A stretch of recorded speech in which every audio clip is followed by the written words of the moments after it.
दोस्तों ये खबर है आरपीएससी ने जो स्कूल लेक्चरर का एग्ज़ाम कंडक्ट करवाया था ना, उसमें केवल और केवल 6 स्टूडेंट जो है पास आउट कर पाए हैं। यकीन नहीं होगा आपको इस खबर को पढ़ के। देखिए इस खबर को सुनते हैं, पूरा का पूरा देखना है। आरपीएससी स्कूल लेक्चर भर्ती के परिणामों पर बवाल भी उठ रहा है दोस्तों कि ऐसा कैसे हो सकता है, कैसे पॉसिबल है कि केवल 6 ही स्टूडेंट पास आउट कर पाए।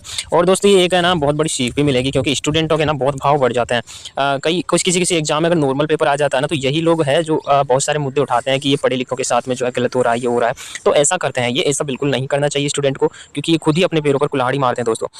तो देखिए पढ़ते हैं न्यूज़ को। राजस्थान लोक सेवा आयोग ने स्कूल लेक्चरर भर्ती परीक्षा परिणाम 2025 के परिणामों के बाद पूरे प्रदेश में हलचल मची हुई है। राजस्थान लोक सेवा आयोग ने स्कूल लेक्चरर भर्ती परीक्षा 2025 के परिणामों के बाद पूरे प्रदेश में हलचल मची हुई है। विशेष रूप से राजनीति विज्ञान के विषय के नतीजों ने सभी को चौंका दिया है। राजनीति विज्ञान विषय में 225 पदों के लिए केवल 6 अभ्यर्थी ही पास कर पाए हैं। इस परीक्षा परिणाम के बाद अभ्यर्थियों ने भारी रोष देखा जा रहा है। आखिर इतनी कम संख्या में अभ्यर्थी पास क्यों हुए? इसके पीछे आरपीएससी के नए नियम और सख्त मूल्यांकन प्रक्रिया को जिम्मेदार माना जा रहा है। नवंबर 2024 में हुई थी स्कूल लेक्चरर की भर्ती। आरपीएससी ने स्कूल लेक्चरर के कुल 2202 पदों के लिए भर्ती प्रक्रिया की शुरुआत 5 नवंबर 2024 से की थी। इस भर्ती के तहत विभिन्न विषयों के लिए पद निर्धारित किए गए थे, जिनमें से राजनीति विज्ञान की 225 पद शामिल थी। लिखित परीक्षा का आयोजन 6 जुलाई 2025 को किया गया, जिसमें हजारों अभ्यर्थियों ने हिस्सा लिया था। परीक्षा के परिणाम 23 सितंबर 2025 को घोषित किए गए, लेकिन राजनीति विज्ञान के नतीजों ने सभी को हैरान कर दिया। 225 पदों के लिए केवल 6 अभ्यर्थी ही पास हो सके, जिसके बाद इस परिणाम की वजहों पर सवाल उठने लगे हैं। अब इसको लेकर अभ्यर्थियों में रोष क्यों है दोस्तों? देखिए, अभ्यर्थी अयोग्य क्यों घोषित हुए? बता दें आरपीएससी ने अपने विज्ञापन में स्पष्ट निर्देश दिए थे कि परीक्षा में 10% से अधिक प्रश्नों में यदि अभ्यर्थी 5 विकल्प में से एक विकल्प नहीं चुनते हैं तो उन्हें अयोग्य घोषित कर दिया जाएगा। इस नियम के तहत 386 अभ्यर्थियों को अयोग्य ठहराया गया। आयोग ने इन अभ्यर्थियों के रोल नंबर अपनी आधिकारिक वेबसाइट पर अलग से जारी किए हैं। इस सख्त नियम के कारण ही इतनी बड़ी संख्या में अभ्यर्थी परीक्षा में पास नहीं हो सके हैं।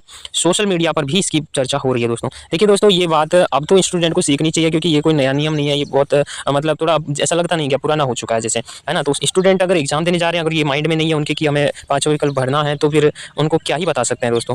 यहाँ पे देखो सोशल मीडिया पर भी इस बातों की चर्चा हो रही है। राजनीति विज्ञान के इस परिणाम के बाद सोशल मीडिया पर अभ्यर्थियों का गुस्सा देखा जा रहा है। कई अभ्यर्थियों ने आरपीएससी के सख्त नियम पर सवाल उठाए। कुछ का मानना है कि इतने बड़े पैमाने पर अयोग्यता का फैसला अभ्यर्थियों के साथ अन्याय है, जबकि अन्य का कहना है कि यह नियम गुणवत्ता सुनिश्चित करने के लिए जरूरी था। सोशल मीडिया पर इस मुद्दे को लेकर बड़ी बहस छिड़ी हुई है।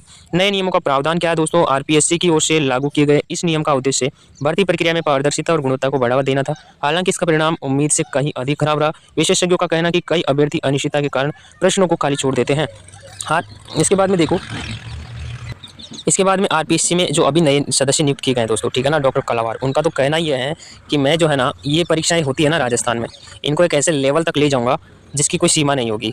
तो इन्होंने देख लिया है राजस्थान के स्टूडेंट के हाव भाव को, सब कुछ समझ लिया है दोस्तों। अब ये एग्जाम का लेवल जो है ना किस तरीके से बढ़ा देते हैं, ये तो आने वाला समय ही बताएगा।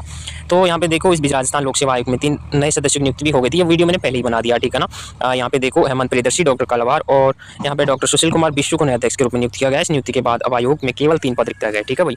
तो ये था दोस्तों आरपीएससी में जो है ना स्कूल लेक्चर में सिर्फ और सिर्फ 6 स्टूडेंट पास आउट कर पाए। तो हम मिलते हैं अगले वीडियो में, तब तक के लिए धन्यवाद।